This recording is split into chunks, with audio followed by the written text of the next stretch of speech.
So there's an important lesson there from Dante. You can't just go back. Once you kind of cross a certain bridge, you can't uncross that bridge. So you have to go through something. So if you find yourself going through a difficult time, if you find yourself going through hell, what do you have to do? You got two choices. What's that? Yeah, go through it. Because your other choice is just to sit in it. Your other choice is to go through it. So we can understand that, of course, as being if you're going through difficult times, you've got that choice. You can go through the difficult time, or you can just sit in it and continue to suffer in it. And so once you go through that difficult time, then you enter purgatory, which is a place of cleansing and reflection. So this is kind of like you're going through a difficult time. And then there's the aftermath. And then after that, you can enter into paradise, which is that kind of like post-difficult time period that we can go through, where we become stronger, we become enlightened, all of that. And then you can re-enter the world at that point, hopefully a stronger, wiser person. Now, a lot of our theology actually comes from that book. Like the idea that Satan that book, The Divine Comedy, and also from another book called Paradise Lost by John Milton. And it's from John Milton's poem, The Paradise Lost, that we get the idea that Satan is ruling in hell. The Bible doesn't say that Satan is ruling in hell. The Quran doesn't say that he's ruling in hell. The Upanishads don't say that he's ruling in hell. They say that he's being punished in hell. And that hell was created for the demons who rebelled against God. It wasn't created for humans, but humans do choose to go there because they don't follow God. By not following God, then they stay where they are. And this is, again, part of that whole kind of analogy of it. When you're in life, everybody is in sin. And so you've got this choice. You can either stay in sin, in which case you stay in hell, or you can accept grace, go through purgatory, this cleansing period, and then eventually enter into heaven at the end of all of it. So most of our theology, kind of like in popular culture, comes from exactly that. It comes from these two poems. It doesn't come from the Bible itself. The devil having horns, all of that, it's not there. So what do we have about the devil in the Bible? Well, we have the story of Genesis. You guys know the story of Genesis, of Adam and Eve? You have heard it at least a little bit? Yeah, it's an important story. You can understand, you guys will have the opportunity, by the way. I suggest you do it. You can take a class that's called The Bible as Literature. They have them for just about every religion. But the Bible is a particularly important one in Western culture because so much of our culture is based on this one text. And so you can start to understand kind of why a lot of our social interactions, because even if you say, oh, I'm not a Christian, I'm a different religion, or I'm an atheist, or I'm secular, or whatever, there's still a cultural influence that plays on you that comes from this text. And we have this tendency to look at these religious texts and think, oh, they were so stupid, they didn't know what they were doing, they were primitive. It's so much deeper than that. It is so much deeper than just that. What you've got is you have people who are trying to work something out psychologically. They're trying to understand their place in the world. They're trying to understand their place in the universe. It's far from primitive. It's very intelligent people who are trying to work out problems that they just don't have the advanced understanding of just yet. That doesn't make them stupid. It's like I've said, like you look at like cave people, and we go, oh my God, they were so stupid. How long could we survive in the wild with no technology? They managed to do it for hundreds of thousands of years. Their intelligence is just applied in different areas. So what you've got is highly intelligent people who are trying to make sense of some things that are very difficult to make sense of. I think I was talking to a class just yesterday. Like, think about how significant of a step that is to go from a dead body to the idea of an afterlife. Like, where's the whole idea of soul and spirit? Where's all that stuff come from? Like, we're looking at Socrates, and I hope that we understand the whole thing about the analogy of the cave. It's not just about, ooh, the world is different from what you perceive. And then we all go, yeah. And then we walk away from it. It's so much deeper than that.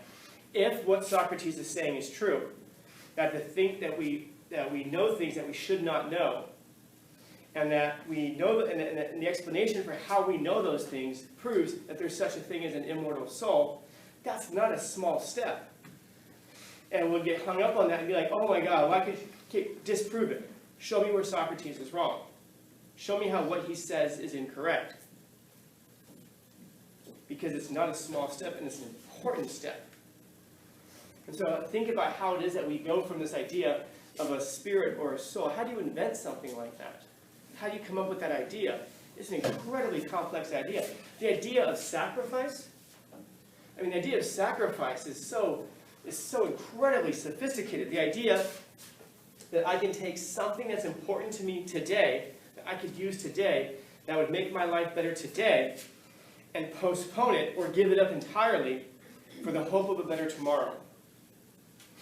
For us, that's like, well, yeah, of course, but it's only because we stand on the shoulders of giants, the people who came before us, who developed these concepts, passed them down to us, and then we adopt them, pick them up, and call it common sense. But it's far from that. This isn't to say that any of these religions are true. It isn't to say that any of them are false. It's just saying that we should be very careful before we just dismiss it as superstition and hocus pocus and the random thoughts of primitives who just simply didn't understand that a rock wasn't a god. It's so much more than that. For example, the story of Adam and Eve. The story is that at the very beginning of everything, God says that in the beginning God created the heavens and the earth. The earth was without form and void. That's pretty damn powerful, man. Why? Because what is that? Because therefore, what is our understanding of what it is to be God then? Well, our understanding of what it is to be God is that it's a powerful being who creates order out of chaos, who goes out into the cosmos, which is without form, which is without void, takes it and goes, universe. So what is it to be a God? Well, it's to create. To create. And so if we're supposed to be in the image of God, if the God character is something that we created to represent like the archetype of what we should aspire to be, so then therefore what does that mean that we should aspire to be? Creators. Not destroyers. Artists. Now, if we understand that, if God creates, what does Satan do? What does the devil do? He destroys. And we have that throughout the text, time and time and time again. His name itself, Satan, it means the accuser. And what the Bible says is that Satan is in heaven right now and is standing next to God. And every time you do something, Satan's like, hey, check out what they did. Check out what Crumbs did. Did you see what Daniel did? Dude, really? You know, Ariana, she's one of yours. Now look at the way she behaves. And his job is he's up there constantly accusing you for everything that you do wrong. That's why he's called the accuser. He's also, however, called the father of lies. And a lie is something that distorts and destroys truth. An accuser is somebody who takes what you do, but is trying to destroy your character, trying to destroy you as a person, with hopes of you at some point having your soul destroyed. So we understand that, therefore, so our job as humans, therefore, our meaning of life, our purpose for life is to create, to be, and that's what it is to be godlike. But doesn't that explain why we admire artists so much? So someone can pick up a piece of wood with 6 strings on it, strum it like this, and then we're going to throw millions and millions of dollars at it. But a Nobel Prize winner who discovers a way to create fresh water for poor people all over the world so they don't die, we have no idea what that person's name is. But the artist, that's the person who goes out into the chaos, more than anybody. And like the poet goes out into the chaos, grabs a bunch of letters, arranges them in a certain way, a certain pattern, puts them onto a page, and then presents them to us. Creates order out of that chaos. And then we admire this person. The artist, the musician, goes out there, and they grab all of these notes from out there in the chaos. They pull them down. They organize them in such a way that we call it a song. And when they do it really well, we throw millions of dollars at them. The dancer goes out there into the chaos and takes the seemingly infinite combination of human movements and gestures, arranges them into a dance, and we love choreographers. We love watching dance. Because that's what it is. It's that thing that balances and teeters on the edge of chaos and order. And so this is, we look at artists and we think of them as being almost godlike in this way, because that's what they do. There's a reason that when you've got people who, women who create children, you create something incredible. Think about that. If you're a woman, you make people. That's a pretty phenomenal thing, man. Even if you don't like people, you make people. That's a pretty big deal. If that isn't creating order out of the chaotic elements of the universe, I don't know what else is. And so we hold in all of us this spark of the divine. The problem is that we treat ourselves as though we're not. In other words, we're either children of God. Understand what I mean by that? We're children of this idea of what it is to be God. The idea of what it is to be a creator. And yet, many of us, rather than take that role seriously, instead we turn and we become children of the devil. Former angels, for sure. Formerly people who held that, well, we still continue to hold that divine spark, just as Satan does as well. But we use it for completely different purposes. We use it to destroy. We use it to attack. We use it to tear down. Partially because of what Socrates is saying, that we simply just don't understand our natures because we don't take the time to do it. And that isn't a criticism. It's because we're so far separated from it. I mean, consider this. We're from the earth. We're organic beings that come from the earth, just like cats and dogs and lions and birds and raccoons and everything else. And yet we live in cities. We live in cities that are designed specifically to seclude us from nature, to rescue us from nature. And it doesn't rescue us at all. It puts us in a place where we simply do not feel like we belong. When you look at buildings, there's no doubt that that is not a tree. The grays that we see, you don't really find those in nature, except in rocks, I suppose. But we do everything that we can to kind of separate ourselves from our very nature, to separate ourselves from our environment, our natural environment, to separate ourselves from our natural behavior, to separate ourselves from everything that we're supposed to be. But moreover, what that means is that we're separated from the things that we possibly could become, which is phenomenal. Just phenomenal. To be godlike does not therefore mean that you must be an artist. There's all kinds of ways that you can create order out of chaos. If you're a plumber, you're taking something that's chaotic, like sinks backed up and there's shit everywhere, and you're fixing that and you're putting it back into order, into the order that it once was. You're restoring order. All of these things there, all of these ways of approaching life, and yet we don't necessarily. Oh, I won't beleaguer the point. You get the idea. So now we turn to our thoughts. Man, imagine if you were judged for your thoughts. Some of you turned away. Imagine if the world could see your thoughts. Would you want to know, like if people could see your thoughts, would you be okay with, I'm teaching dude. If people could see your thoughts, would you be happy with this? Well, would you want to see other people's thoughts? No. Yeah. So maybe this little barrier that's there is a good thing because it helps us to temper between the nature of the thing that we are and the thing that we're instead being, if that makes sense. So there's a difference between the thing that we are and the thing that we're actually being. And that would stop us perhaps from maybe being like the plumber. Maybe we were started with this great nature of order, and yet something terrible has happened and created disorder. So maybe that's the thing that helps us to repair things, put them back in order so that we understand them. There are some studies for this, some subjects that you can study for this. I wonder if you can guess what they are. And so this is the purpose of philosophy. This is the purpose of psychology. to understand what we are and to restore ourselves to those things that we should be. That we actually are by nature, not what we've made ourselves. Because his primary sin, anybody know what his primary sin was? What is it that makes the devil finally? Transforms him? He wanted to be greater. He wanted to be greater than God. It was to be something that he was not, to not stay in his lane, and it was pride. It was ego. I don't have to listen to that. I can be something greater. And that's exactly what we find, by the way, going back to what I said at the beginning, about Adam and Eve. This is the whole story of Adam and Eve. God creates Adam, and he asks for a helpmate, so then he creates Eve. And then, Adam first names all the animals, and then Eve comes along, and finally he feels complete. That tells you something.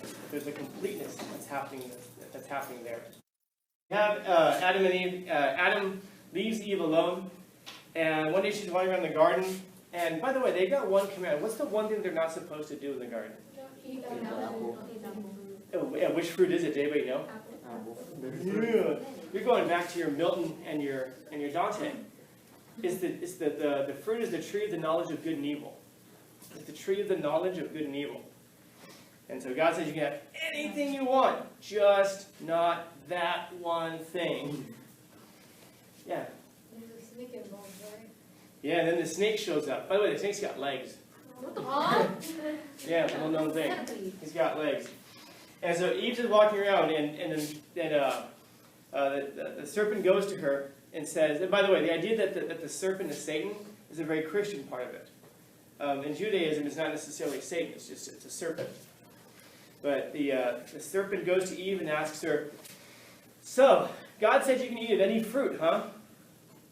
You see what she just did? What he just did? Did God say that they could eat of any fruit? No. He omitted a part of the truth. That's manipulation. That's lying. So if you sit there and say, well, I didn't lie. I just withheld certain information.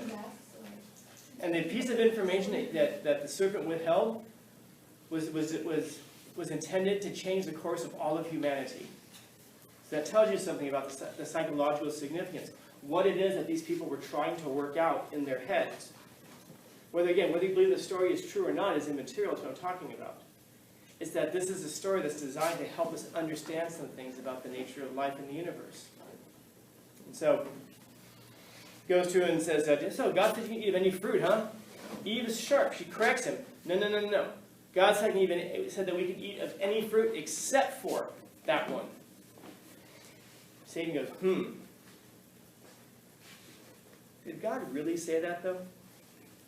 So now he calls into question these things. Where he sows little pieces of doubt into her. Did God really say that? Or are you making it up? Or maybe it's just not even true. Maybe it was the primitive idea of somebody who's trying to work something out. And she says, no, God did say that. And then Satan goes, okay, fine. But do you know why he said that? Because he knows that in the day that you eat of that fruit, you will know good from evil. And you'll become a god just like him. He's trying to hold you back. So he appeals to her pride. And then she's like, a god like him, huh? Interesting. So she goes and she grabs the fruit and she eats of it. So you see the process there. At first she sees the tree, by the way. It does. I left that out. The text describes that she sees the fruit and that it's pleasing to the eye. That's the first fruit. Isn't that the beginning of a lot of our screw-ups in life? We see something that's pleasing to the eye, rather than something that we know should be pleasing to our hearts or pleasing to our souls. So she sees this that's pleasing to the eye, and it doesn't take much. Notice that the serpent doesn't grab the fruit and shove it in her mouth. He just says a couple of things. 3 sentences. 3 sentences is all it causes, is all that's required to cause the complete downfall of humanity. And it all starts with that thing, manipulating the truth. Because the truth, as we know, is the very thing that sets you free. Lies, therefore, are designed specifically to tie you up, to bond you, to put you in chains. Because when you lie to somebody, or when someone lies to you, when you lie to somebody, you're taking them and you're putting them into a different position than they would be in life. Because everything that we do is based off of the thoughts that we have. All of our actions, all of our life decisions. If I told you right now, if you go to college, if you go to Cal State LA, in your first semester there, you're going to meet somebody who's starting a business. The two of you are going to start it together, and you're never going to finish college. Because by the end of your sophomore year, you're going to be worth $1 billion. Would you go to Cal State LA? You don't want that billion, huh? Nah, I want to study philosophy. Instead, if I said to you, if you go to Cal State LA, and I could show it to you, that you're going to, at the end of your second semester, be in a fatal car crash, you're going to die. And as a result, someone very close to you is going to feel such incredible heartbreak that they're going to commit suicide. How many of y'all are going to decide to go to Cal State LA? Because the information that we have determines the course of our lives. It determines the decisions that we make. So when you lie to a person, it's not just, oh, it's bad because you shouldn't lie to people. Yeah, but why shouldn't you lie to people? Because by doing so, you're changing the very course of their lives. Their life will be different. The decisions that they make will be different based off of that direction that you grabbed their wheel and turned them into. A person cannot recover from that. They are forever changed. Even if it's just a little bit, it's just a little white lie. First off, that's racist. Secondly, if you change the course of a line by just 1 degree, and then you project it out by 1 mile, how far off of that original line are you?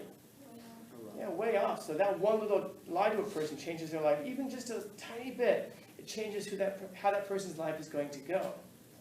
You've determined for them how their life is going to go, which is taking away their humanity. It's dehumanizing them. It's you saying, I'm going to make the decision for you. You put yourself above them. Where have I heard that before? It's exactly the sin of Satan, to put himself above, to try to. He wants that pride. It's okay for me to lie to you. Why? It's just you. But me, I'm godlike, even though I've taken this perfect order and created some chaos out of it. I've done something completely against my nature.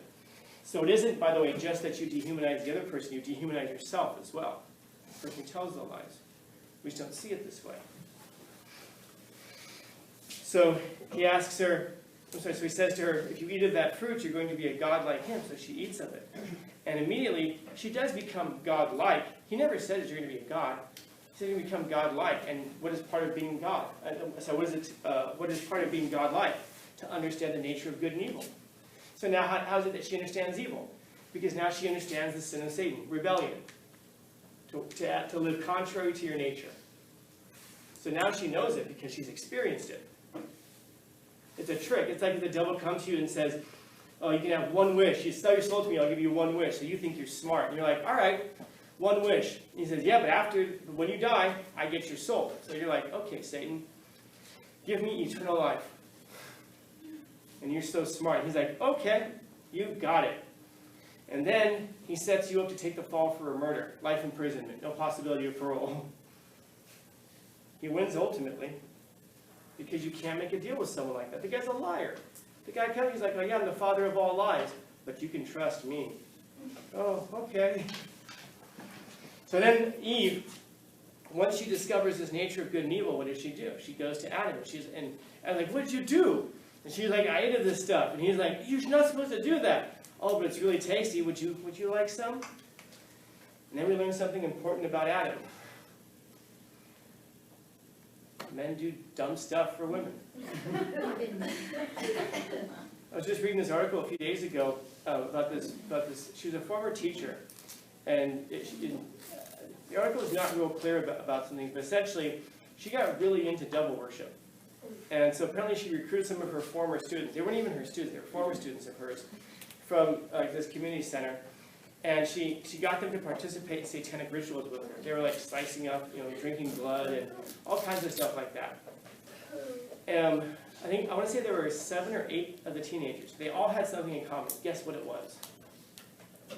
They were all guys. They're all dudes. Yeah, they're all guys.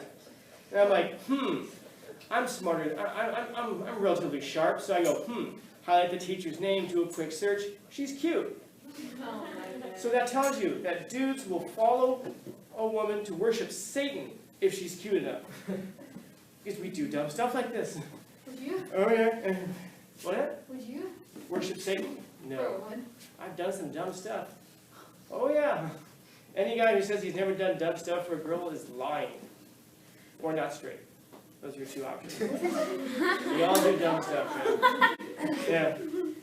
I remember that when I was a first-year teacher, there was a girl in my class who I still talk to today, all these years later. She was, all the guys, when she got up, all the guys in the class were like, but we also had a rule back then, you weren't allowed to have cell phones. So no, and cell phones smartphones were like 2 years old or like that, but no phones. So she used to take their phones, I'm sorry, so if she had her phone, I would confiscate it. One day I remember I confiscated 2 cell phones from her. I was like, how'd you have, I just took the phone to her, I'm like, how'd you have 2 cell phones? The bell rings, she jumps up, and she goes out, and these 2 guys come up like stumps. Yeah, like, can we have our phones back? Like, these are your phones? Yeah. Why'd you give them to her? You knew I was going to take them, and the rule was you weren't supposed to give them back. You had to hold them for their parents to come and get them after school. Yeah. So, well, why would you have done it? Why'd you give her your phones? You know I'm going to confiscate them. They're like, well, because she's hot. So Adam, of course, does the Adam thing. He takes the fruit and he eats of it. The scales fall off of his eyes. And the first thing he notices, dude, we're naked. So they go and they grab fig leaves and they make little pieces of clothing and they hide behind some bushes because at that point they hear God walking through the garden. There's something that's there. What does the garden represent? Peace, tranquility, a place of perfection. Adam and Eve had everything they possibly could have needed. And yet, how did they behave? The same way that most of us would behave if we had everything we could possibly want and had no struggles and everything was taken care of for us and we had no worries. We would go to a tree and go, find some way to make life difficult, because that's what we do. It isn't just because we're self-destructive. It's because we have to have, we're designed in such a way that we have to push back against things to become stronger, to become what we are. We're hardwired to find problems and solve them. So we look at what Adam and Eve did. They did exactly what most people would have done. They created a problem where there was none because they were in this vacuum of perfection. So God's walking through the garden. This archetype of creation is walking through the peace and tranquility. And what does he find in this perfect place of tranquility he's created? He finds chaos. Because no matter how perfect of a life you create, you're going to find chaos in it somewhere. Into every single, what does the old song say? Into every life, a little rain must fall. Even in San Diego, we get rain sometimes. And to every perfect life, there's going to be some rain that's going to fall. So God calls forth and goes, Adam, where are you at? Does God know where Adam's at? Of course he does. And Adam's like, back here. Why are you hiding, bro? Because we're naked. And he's like, how'd you know you're naked? And he's like, so there's this fruit, right? And God's like, I know the fruit well. And this is the story of that fall. It's because we act in ways that are contrary to our natures. We act in these ways that introduce chaos into order. And rather than fulfilling what our nature is, which is to create order out of the chaos that's already there, a lot of times we introduce more chaos into the world, and then we wonder, God, why is my life going to trash? Why are things going so badly for me? We know why. That's the hard part, though. You ever sat there and tried to blame something on someone, and halfway through you knew 100% it was your fault, and you just kind of like, oh. Well, if you had it, man, I screwed up. So these are the thoughts that would shame the devil. The things that we do, that we pile chaos on top of chaos on top of chaos. Satan's like, hey, listen, man, I'm the father of lies. Now you're rebelled against the natural order of the universe. But but you damn. Did you hear what Scallon just thought? Did you hear the idea that he just said? That's your dude, huh? I wouldn't even think the kinds of things that they think. This is the idea. As bad as Satan is, we don't need a Satan figure to explain the nature of evil. We just have to look to our own lives. You look at, maybe there will be people out there, I'll leave it with this, people out there who will say things like, oh, the devil made me do it. The devil made me, you don't need the devil to make you do anything. all you have to do is to have a little bit of encouragement to do the things, and this is the big point, to do the things that you want to do anyway. How many people in your life have you had telling you, study hard, read more, drink more water, eat vegetables, do those kinds of things. Come on, study, work hard in class, study. How many years of your life have you heard that? How many people in your life have offered you a drink before you finally said, yeah? We don't need to have the devil influencing us. All we have to do is have the devil there at the right point to go, you want me to give you the opportunity to do the thing you want to do anyway? Yeah. Okay, here you go. Have at it. Questions, comments, concerns, complaints, criticisms, critiques?